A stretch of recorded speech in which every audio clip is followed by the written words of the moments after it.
There's a particular kind of pain that doesn't leave bruises, but it breaks you just the same. The pain of waiting for someone who never truly shows up. You try, you give everything, your time, your heart. You mold yourself into softer shapes, hoping they'll finally see you, value you, choose you. But all you're met with is silence, absence, cold gestures that once felt warm. And in that silence, a question grows like a knot in your chest. Why am I still not enough? You think if you love harder, wait longer, stay patient, it'll change. That one day they'll wake up and realize your worth. But what if that day never comes? What if the love you're searching for in their eyes is actually a mirror, trying to reflect something you've forgotten inside yourself? Carl Jung understood this ache well, not just the loneliness, but the illusion behind it. He saw how we chase people, approval, validation, not because they hold something we lack, but because we've been taught to look outside for what was always within. The truth is, you can't force someone to meet you where they've never been willing to go. And more importantly, you don't have to. The turning point comes quietly. It's not loud. It doesn't announce itself with grand gestures. It arrives in the stillness. When you finally stop begging, when you realize that no amount of waiting will make someone love you the way you deserve to be loved, that's when the shift begins. Not in them, in you. You stop trying to perform. You stop bending your truth to keep others comfortable. You stop offering parts of yourself just to feel like you matter. And it's in that surrender, in that moment of choosing yourself, that your power begins to return. Jung believed that our outer world is a mirror of our inner world. The people we chase, the rejection we endure, the confusion we feel, it all points inward. Not for blame, but for awakening. If you're always trying to earn love, maybe somewhere deep inside, a part of you still believes you must earn your right to exist. That part is not broken, it's unheard. And once you hear it, everything starts to shift. You remember that strange feeling you ignored? That quiet whisper that said, "This isn't love." That wasn't fear. That was your inner compass. You've always known, even when you stayed too long, even when you gave too much, even when you convinced yourself that crumbs were a feast. You knew. And the moment you start honoring that knowing, things begin to fall away. People who never truly saw you disappear. Illusions dissolve. The silence you once feared becomes peace. And in that space, something new rises. Your real self. Unapologetic. Whole. Finally home. Imagine giving everything and still feeling like a ghost in someone else's world. That's what Sophia lived through. 32, full of warmth, and deeply in love with a man who barely noticed she existed. Every evening she crafted beautiful dinners, lit candles, waited by the door like a heartbeat waiting to be heard. She wrote long, vulnerable messages, poured herself into the silence, hoping he'd finally look up and say, "I see you." But he never did. He'd come home late, distracted, his responses cold, mechanical, as if her love were nothing more than background noise in his life. And there's Luis, 40, talented, reliable.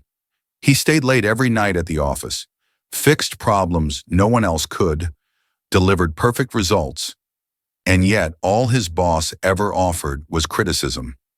No thank you, no well done, just constant reminders of what was missing. Still, Luis stayed. He told himself it was just a phase, that recognition would come if he kept trying. But it never did. Sophia and Luis are worlds apart in their stories, but they share the same silent ache. Both were waiting to be seen, to be valued, to be told they were enough. And without realizing it, they were begging, not with words, but with their time, their energy, their self-worth. They kept offering more, hoping someone would finally say, "Yes, you matter." But that's the trap. When you seek validation from those who can't or won't give it, you don't just lose time, you lose yourself. Jung understood this deeply. He knew that when we don't know our own worth, we outsource it. We hand it to bosses, partners, friends, and we wait for them to decide if we're valuable. But they can't decide that for us. And the moment we believe they can, we abandon our center. That abandonment, it creates a fracture, a split inside. Jung called it the shadow. It's the part of ourselves we push into the dark because it doesn't match the version of us we think others will love. Maybe it's our fear of being unworthy, or the terror of being alone, or that desperate voice that whispers, if I stop giving, I'll be forgotten. For Sophia, that shadow was loneliness. For Luis, it was the fear that he was never truly enough. And so long as those shadows remained hidden, they kept chasing the wrong kind of love, the wrong kind of recognition. Not because they were weak, but because they hadn't yet faced the wound. But something happens when you finally stop. Not out of bitterness, not as a punishment, but from a quiet place inside that says, no more. That's where the shift begins. Sophia didn't leave in anger. She sat with herself. For the first time she asked, what do I actually want? Why do I keep showing up for someone who never shows up for me? And in that stillness, a small voice rose, one that had been waiting to speak her whole life. She realized love wasn't supposed to feel like begging. So she stopped. No more dinners, no more messages into the void. And her partner felt the shift, not because she shouted, but because her energy no longer clung. She had accepted her shadow, and in doing so, she stopped projecting need and started embodying self-worth. Jung would say she aligned with her inner truth. And when that happens, the outer world starts to bend in strange, beautiful ways. This is what Jung called the collective unconscious, an invisible field that connects every soul, where our energy speaks louder than our words. When you stop chasing and start embodying, that shift sends ripples into that field. People notice. Opportunities shift. The world begins to respond differently, not because it changed, but because you did. Luis, too, found his turning point. One night, looking over yet another flawless project, he asked himself, why do I need his approval to believe I'm good? And in that question, something broke open. He stopped staying late just to be seen. He started saying no. He began to honor his own value before anyone else did. And suddenly a new opportunity came. An offer from a company that saw him, respected him, wanted him. Not magic, synchronicity. Jung's word for those moments when your inner transformation meets the outer world like puzzle pieces finally falling into place. So take a breath. Let this settle in your chest. Ask yourself quietly, where are you still begging? Is it in a relationship, a job, a version of yourself you no longer recognize? Don't rush. The answers live in the silence. Let them rise. Let them speak. And when they do, don't be afraid to listen. That's where your real power begins. There comes a moment when something clicks, when the pain of staying unseen becomes louder than the fear of change. That's the invitation Jung extended to each of us, not to shout louder for love or chase harder for approval, but to pause and listen. If you felt something stirring inside while hearing this, it's not coincidence. It's your soul quietly saying, I'm done begging. This is where it begins, not with grand gestures, but with small declarations. A whisper that becomes a roar. A shift so subtle no one else might notice. But your inner world feels it like thunder. You realize you've spent so long trying to get others to choose you. But maybe the real turning point is choosing yourself, not as a reaction, but as a sacred return. Jung never promised the easy road would take you home. In fact, he warned that the path to wholeness, the one where you finally meet yourself, is often dark, unfamiliar, and lonely. Imagine standing at a crossroads. One trail is brightly lit, filled with comfort and company. The other disappears into fog, silent and uncertain. Most will take the first. It's human. But the second? That's where the truth waits. That's where you meet the parts of yourself you were told to hide. That's where your shadow lives. Every time you beg for love, attention, or permission to be seen, you're feeding the illusion that you're not already enough. And your subconscious hears you. It builds your world around that belief. You attract people who confirm it, experiences that echo it. But the day you stop, that's the day the message changes. The day you say, my energy is sacred, something cracks open inside. Jung called this process individuation, the lifelong journey of becoming who you really are. Not the version others prefer, not the mask that wins approval, but the raw, imperfect, whole you. It means bringing every part into the light, even the ones you were taught to fear. It's not easy, it's not clean, but it is the only way to feel whole. And now, right now, you can start. Not someday, not after you fix everything. Here, ask yourself, what am I begging others to give me that I've been withholding from myself? Is it tenderness, safety, freedom, respect? Speak it, write it, let it be real, and then take one simple action. Maybe it's giving yourself rest instead of proving your worth. Maybe it's saying no when your heart says no. Maybe it's deleting the message you were about to send just to feel noticed. That's not just self-care. That's self-reclamation. And Jung would say that act, however small, echoes into the unconscious. It tells the deep, quiet place within, I'm listening now. I remember who I am. You're not just shifting your mindset, you're rewriting your inner story. No longer the one who waits at the door for someone to arrive, but the one who's already home. And when that shift happens inside, the world outside bends to match it. Not instantly, not always how you expect, but it begins. The people around you feel it. The energy you carry speaks louder than anything you could say. If you've reached this point, it's because a deeper part of you is waking up. You're remembering that begging was never your path. It was a detour, a temporary forgetting. And now you're finding your way back, not to who you were, but to who you were always meant to become. There's a specific kind of exhaustion that doesn't come from physical effort. It comes from constantly giving your soul to people who don't know how to hold it. You stay in a relationship, hoping one day they'll see you, feel you, understand the depth of what you offer. But every conversation feels like pulling teeth. Every moment feels like a transaction. And deep down, no matter how many excuses you create, something always feels just a little bit off. Jung wouldn't call this bad luck. He wouldn't even call it misfortune. He'd call it a message, a reflection. He believed the relationships that drain us are not punishments from the universe. They're clues, signals, mirrors showing us the very parts of ourselves we've refused to acknowledge. Imagine this. You're trying to hold on to someone who's emotionally absent. They don't listen, they don't meet you halfway, and yet you keep adjusting, softening, hoping they'll change. But the truth is, they don't. And somewhere inside, you know they won't. Still, you stay. You explain it away. Maybe they're just going through a hard time. Maybe you need to be more patient. Maybe if you prove how loyal you are, they'll finally turn into the person you once knew. But what if they're not changing because they're not supposed to? What if their role in your life isn't to fulfill you, but to reveal you? Mariana knows that feeling.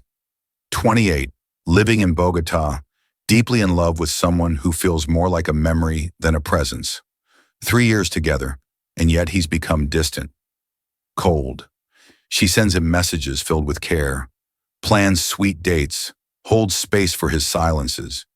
But he stays emotionally locked away, and no matter how hard she tries, he barely responds. Still, she waits. She believes the man she first met might return if she just loves him a little more. Then there's Juan, 35, from Los Angeles. A loyal friend to someone who only calls when they need something. A favor, a place to crash, money, emotional support. It's always one-sided. But Juan always says yes, hoping someday this friend will look at him and finally say, "You've always been there. You matter."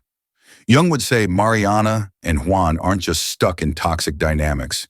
They're entangled with their shadows. Mariana's fear of abandonment makes her hold tighter. Juan's need to feel valuable makes him overgive. And until those inner wounds are faced, the cycle repeats. Not because they're broken, but because they're trying to find healing in places that only offer reflection. The draining people in your life, they're not the source of your suffering. They're symptoms. They're showing you what part of you is still asking to be seen, understood, loved by you. But here's the turning point. You don't have to stay in these relationships to heal. That's the illusion. You don't need to suffer to grow. You can stop. You can choose to walk away not out of spite, but out of love for yourself. That's not abandonment. That's liberation. So pause. Really pause. Who in your life drains you? Who leaves you questioning your worth every time you interact with them? Just notice. No shame. No judgment. Just honesty. Because that honesty is the key that opens the door to freedom. Jung's message was clear. When you stop chasing people who cannot meet you and instead turn toward the part of you that feels unloved, something inside realigns. You send a new message to your unconscious, one that says, I don't have to earn love by suffering for it. I don't have to beg to be valued. My energy is sacred, and I choose where it flows. And that choice, subtle, quiet, internal, is where everything begins to change. Because when you stop begging and start believing, not in some abstract affirmation, but in the truth of your own worth, the world listens. People shift, your patterns evolve, and you begin to walk not as someone seeking love, but as someone who carries it within. That's the power of letting go. That's the gift of seeing your reflection clearly and choosing to stop chasing what was never yours to keep. There's a quiet kind of power in the moment you stop waiting. No final argument, no dramatic goodbye, just a soft, steady decision. I deserve more than this. That's what happened to Mariana. One night, staring at yet another empty screen, another message left unread, she didn't cry or plead. She didn't try to fix what had already drained her for too long. She simply stopped. Not because she didn't care, but because something inside her finally did.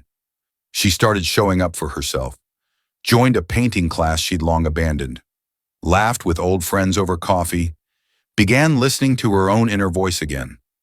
And something began to shift, not just within her, but around her. The boyfriend who once overlooked her suddenly started reaching out, not because she played games, but because her energy was no longer begging. It was blooming. Jung would say this isn't coincidence. It's a ripple in the collective unconscious. When you align with who you really are, those around you feel it. Some adjust, some disappear, and both are gifts. Because when someone leaves after you step into your truth, they're showing you they were never meant to walk that path with you. Juan felt it too. For years, he was the friend who always gave, always said yes, even when it cost him peace. But the day he finally said, I can't help you this time, something cracked open. His friend was upset, pulled away.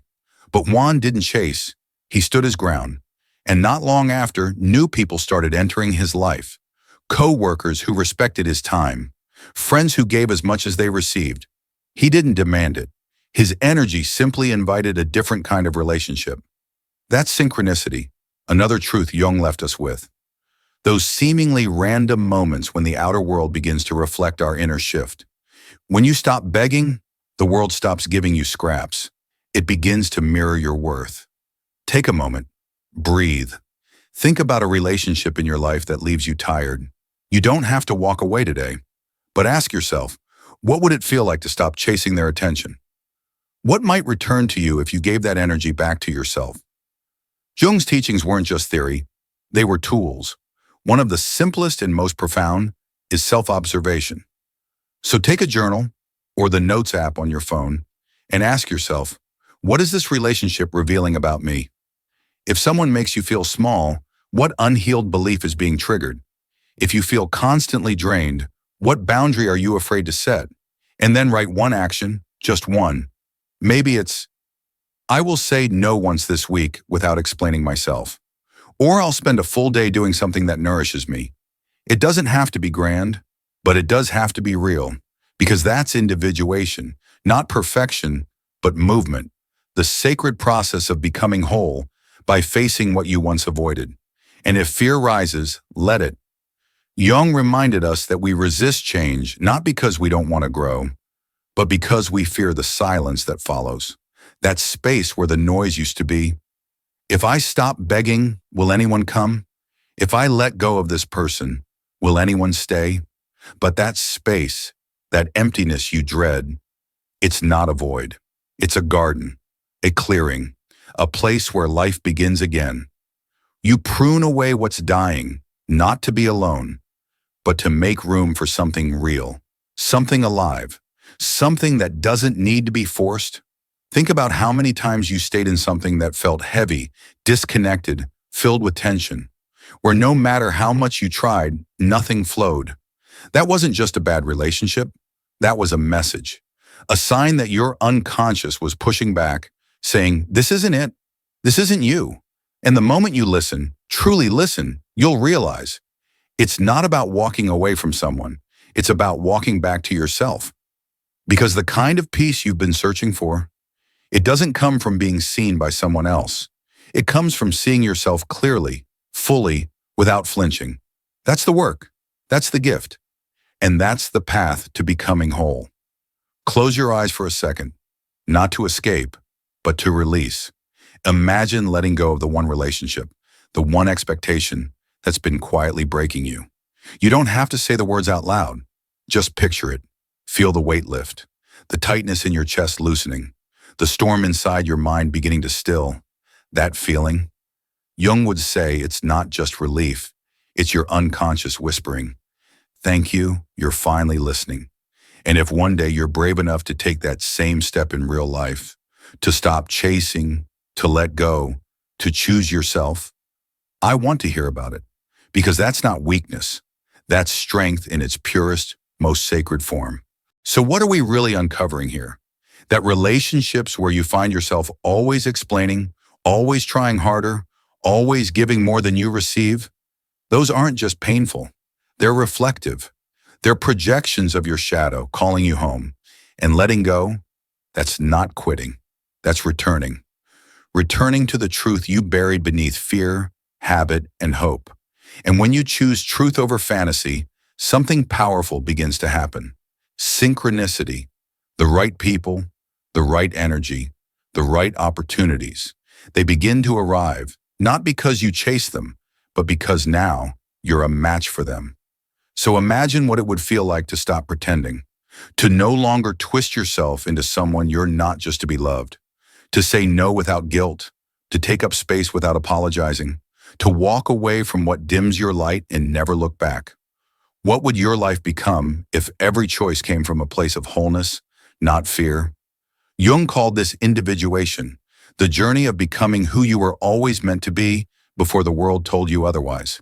And when you start living from that place, everything changes. Take Carla, 45, from Mexico City.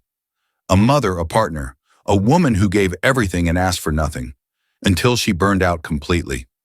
One morning she looked at herself and didn't recognize the woman staring back. Something inside her cracked open. She began reading Jung. She met her shadow face to face, the belief that if she stopped giving, she'd stop being loved. And with that realization, she changed. Quietly, steadily. She set boundaries, left a draining job, started painting again, the thing that once lit her up as a girl, and something incredible unfolded. Her family, who once overlooked her, began to see her. Not just as a giver, but as a person. Her partner softened, spoke to her differently, looked at her with new eyes. Why? Because she stopped begging to be seen, and instead became someone impossible to ignore. Then there's Miguel, 30, from Medellin, always the entertainer in his friend group, the one who joked, who kept the mood light, who played the clown so no one would see how invisible he felt inside. One night, exhausted from the performance, he asked himself a brutal question. If I stopped making them laugh, would they still love me? And the silence that followed was his answer. So he stopped. Not suddenly, not dramatically, but slowly he started letting himself be serious, vulnerable, quiet, and the ones who truly cared stayed. They leaned in. They saw him, not the role he played, and those who only came for the mask, they drifted. And for the first time, he didn't chase. Because when you embrace your truth, your full self, flawed, deep, complex, you stop fearing loss. You stop fearing loneliness.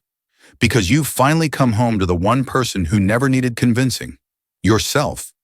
And that's where the transformation really begins.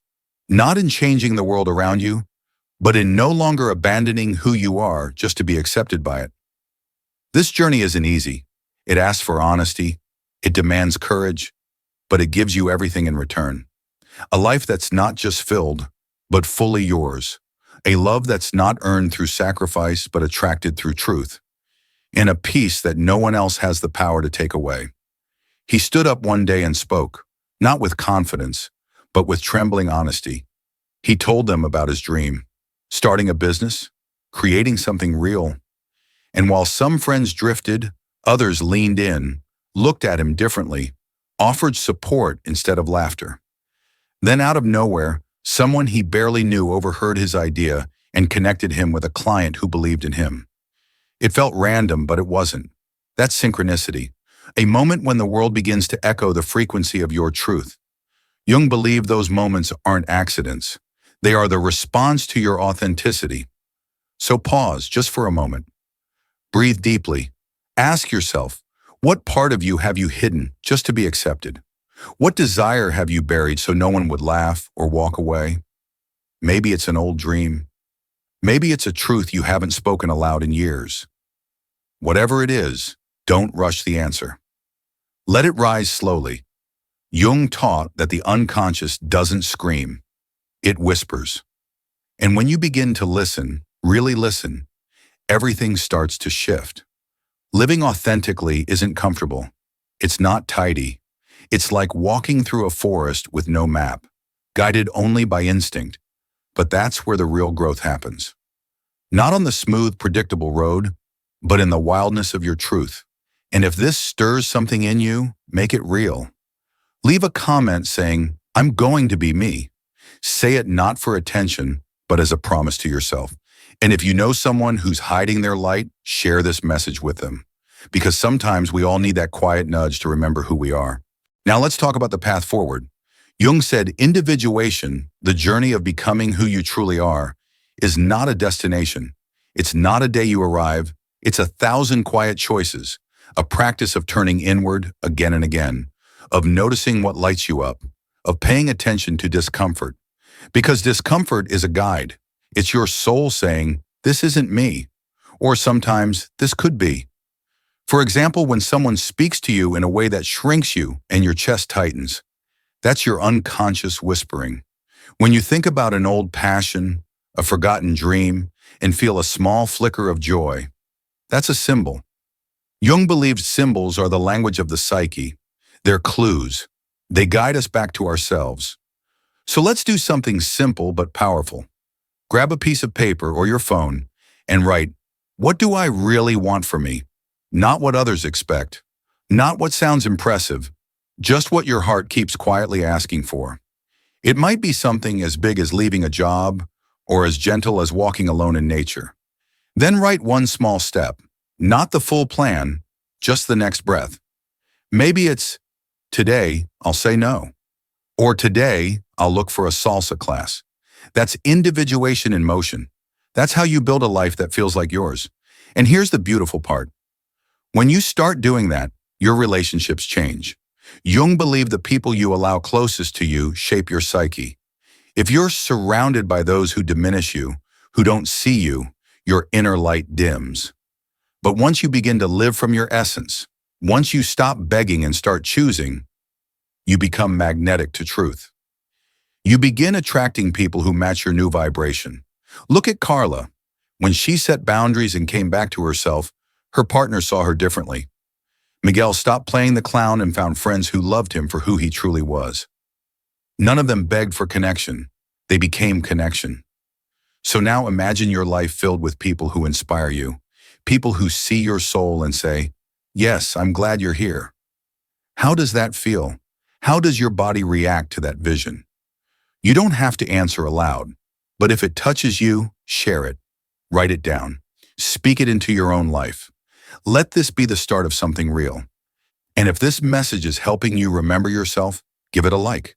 Subscribe with notifications on, because this space, these words, they're here to remind you of what the world tries to make you forget. Now let's be honest about one more thing. When you start living this way, storms will come. Jung said, there's no awakening without pain. When you stop playing roles, some people will leave. When you start telling the truth, not everyone will clap. Sometimes there will be arguments, silence, uncertainty. It will feel like losing parts of your world. But what you're really losing is what was never truly yours. But that chaos you fear, it isn't destruction, it's birth. It's the winter before the spring, the cracking open that lets new light in. Carla had to face the uncomfortable silence of disappointing the people she loved. But through that silence, she found clarity. Miguel had to risk losing friends who never really saw him just to discover the ones who truly did. That's what chaos does. It strips away everything that isn't real. And in its wake, something stronger, something more honest begins to grow. The next time your life feels like it's falling apart, stop. Don't run. Ask. What is this trying to teach me? Because that moment of unraveling, it isn't the end. It's the invitation. Jung believed that when you step into your truth, when you stop playing small or silent, the outer world begins to respond. That's synchronicity. It's not luck, it's resonance. You're no longer projecting fear, so the world no longer reflects fear back. Instead, the right people appear, the right doors open. Peace, the kind you stopped believing was possible, slowly starts to return.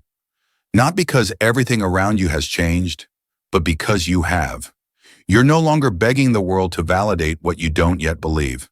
You've started claiming it yourself. So here's what I want you to try. Just for a moment, close your eyes, breathe, and picture your life. If you stop begging for love, attention, acceptance. If you said no when your body tensed, and yes, when something deep inside sparked. If you walked away from the half-love, the cold replies, the fake smiles, and instead, you turned toward what makes you feel alive. What would that life feel like? Take that feeling, hold it, let it stay with you. Then today, just today, do one thing that brings you closer to that version of yourself. Say no without guilt. Say yes without apology. Begin. Because Jung would say that's how individuation starts. Not with grand declarations, but with small, sacred acts of truth. That's the real message here. That begging disconnects you from yourself. That your shadow, the part you fear, isn't your enemy. It's your guide. That letting go of what drains you sets you free, and that living from your truth doesn't just change your relationships, it transforms your entire life. You've been looking outside for what's been waiting inside you all along. So listen, not just to your thoughts, but to the quiet voice beneath them, the gut feeling, the dreams you've dismissed, the sudden emotions that catch you off guard. That's not random. That's your soul speaking. That's your truth knocking at the door. So ask yourself now, what am I ready to release? What am I finally willing to embrace about who I am? And if something in this message touched you, if it cracked open even the smallest truth, then hold on to it. Share it. Let someone else hear what maybe they've been waiting to remember. Let's light up the dark corners of this world with reminders that healing is real, that we're never as alone as we think, and that the journey home to ourselves is always worth it. Because in the end, the change you're hoping for, it doesn't start out there. It starts inside you. The world doesn't need your perfection. It needs your truth, your light, raw, unfiltered, radiant.